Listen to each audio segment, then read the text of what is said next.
Welcome, everybody, to the Manic Audiophile. I am the Manic Audiophile, although sometimes I'm just manic, and maybe sometimes I'm just an audiophile.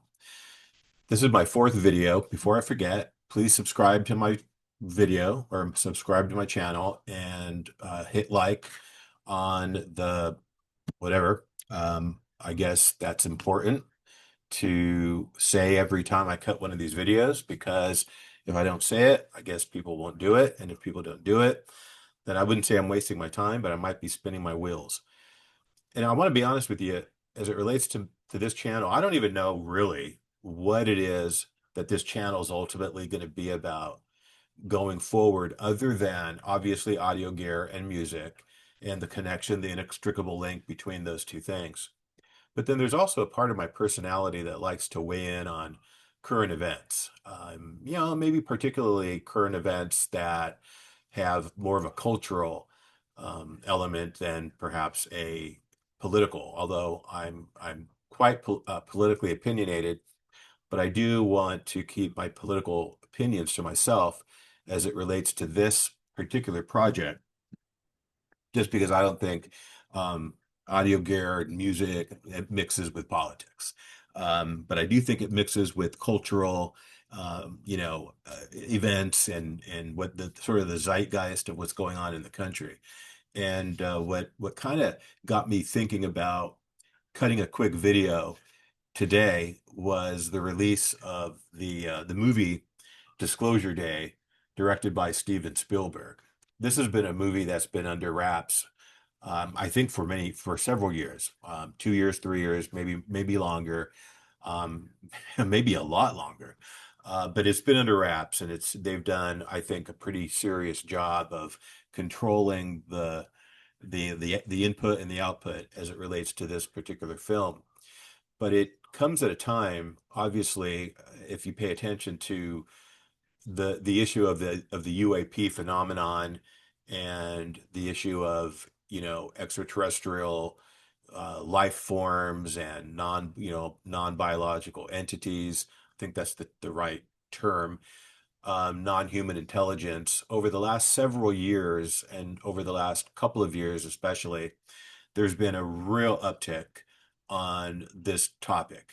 And the YouTube channels are ubiquitous. You can't swing a dead hat on, or dead cat, I should say, on YouTube without hitting some YouTube channel that's dedicated to this issue. And I'll confess, ever since I was a young guy, I've always been fascinated by this topic. I've always been fascinated by topics that have to do with the supernatural, theology, philosophy, of course, music and technology.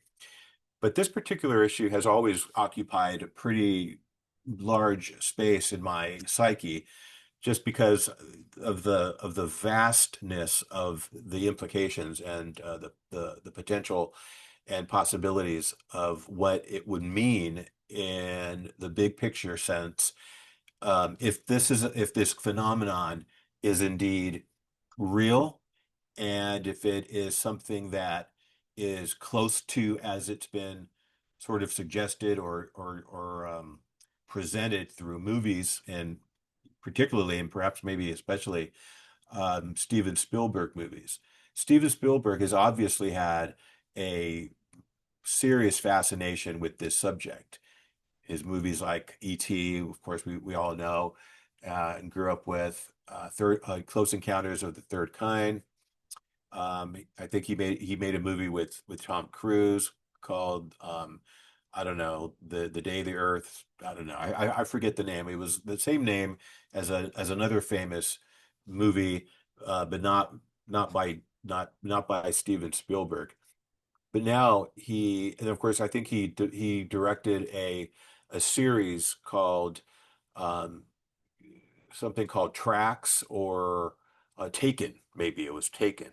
It's like a 5 or 6 uh, DVD compilation that came out, I think, 10, 15, maybe 20 years ago, which I of course watched. And I try to watch everything that Steven Spielberg makes, especially in this particular genre and area. And so today, the big news, if you go on YouTube, you'll see video after video of people responding to the 2-minute trailer that was released. And I'm not going to lie, it looks like a really compelling movie. Of course, why wouldn't it be? It's Steven Spielberg. But one of the things that I wanted to kind of share as an observation, and this isn't an observation that is unique to me. I read it somewhere many years ago, and it always stuck with me, and it made sense on a certain level. And that is that, they say that politics is downstream of culture, and I think that that's true. And maybe culture is downstream of politics sometimes. And as it relates to the issue of the, unidentified aerial phenomenon, which was once, described as, the unidentified flying object. So UFO became UAP, and I'm sure there's other new acronyms that have been conjured up to be substituted for UAP. But there's always been, I don't know if it's a conspiracy theory, that the government, the men in black, the Central Intelligence Agency, are the deep state, the intelligence community has been keeping this information from not only the American people, but frankly, world governments around the world have been keeping it from their citizens as well. But I'll focus here on the United States since this is where I live and probably most of you live. It's been suggested and even theorized that the CIA, or maybe some other intelligence agency deep within the bowels of the national security state, have systematically and sort of, strategically released information to Hollywood as part of a sort of a rolling disclosure. The word disclosure as it relates to the UAP issue.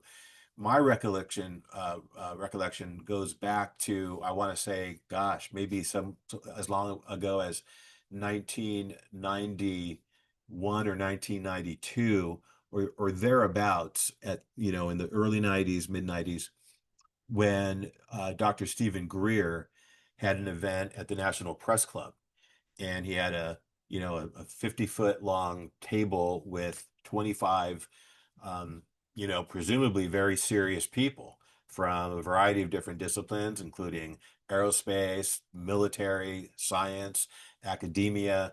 And all of these people were there that day in front of the National Press Club, the National Press Association, to add their weight to the premise, which is that this is real, that this exists, that there's been a massive cover up by not just the U.S. government, but probably all governments in cooperation with and in service to the idea that the implications of this potential reality, um, or the existence of these beings and these crafts is so mammoth and monolithic and just transformational in its implication, that it would potentially result, if that information were to get out unequivocally, where there would be no, it wouldn't be a theory, it would be a fact, and it wouldn't be a conspiracy, it would be reality. That the destabilization of society as a result would go beyond the ability for containment.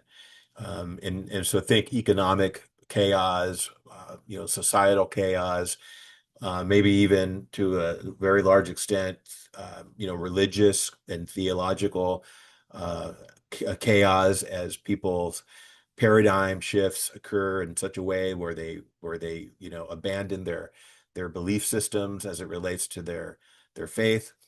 And so the idea being that disclosure is not something that could happen on one particular day, but that instead kind of a slow drip, drip, drip, rolling disclosure, as I described it earlier, would be the better strategy.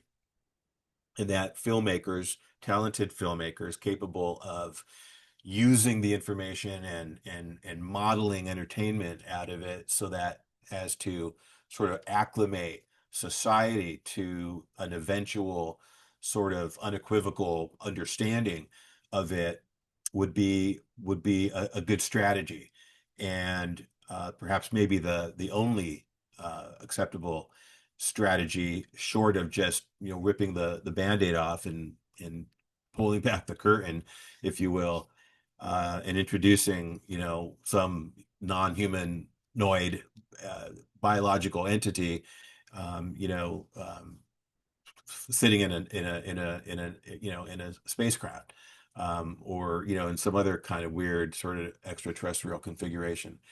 And so I got to be honest, there's a part of me that thinks that that is becoming a more um, reasonable and likely scenario. I think we are in the either the very beginning or the beginning of the end of this strategy, which will culminate in an unambiguous declaratory um, statement by the powers that be, that we are not alone in the universe, that we've never been alone in the universe, and then by extension, that we've been being visited by these entities, and not for a little while, but for all of time, at least all of time of human beings on this planet, and which then opens up the implications for a variety of different possibilities, including,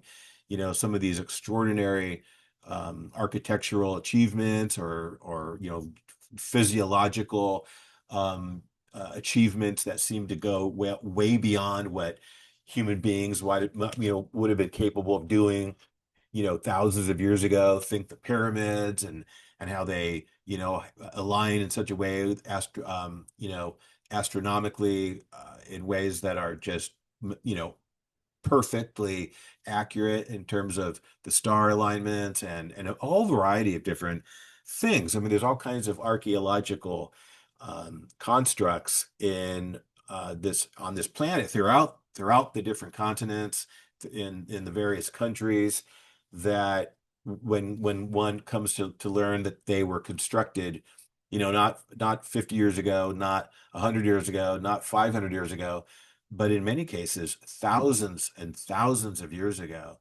And then you juxtapose that against what technology existed that we know of, and then what technology exists, of course, today. And obviously, it's a sea change in terms of the technology that we have now versus what human beings had access to 2, 3, 4, 5, 10,000 years ago. However, perhaps human beings, through, orchestrated cooperation with non-human intelligence, it was the gap to allow some of those things to be built and strategically placed in ways and in areas that opened up, knowledge of the planets and the universe and galaxies, i.e., in the context of astronomy. Um, so it's a really interesting time to be alive. I'll just be honest with you, and in many ways, and in not all of them good ways. There are things about our modern society that are, um, you know, kind of worrisome, frankly. And as a father of four kids, and three grandkids. It's unnerving on a certain level, but at the same time, it's quite exciting, because I try to be an optimist. I tend to always be an optimist, and I believe in man's ability to solve problems, which is why I've never been one to hyperventilate about certain things, whether it's climate, or the infamous Y2K, or even now in the more immediate sense, the artificial intelligence, um, you know reality, as it's becoming also ubiquitous. Everybody's using AI in some way, shape, or form, even when you don't know it, and it's so pervasive.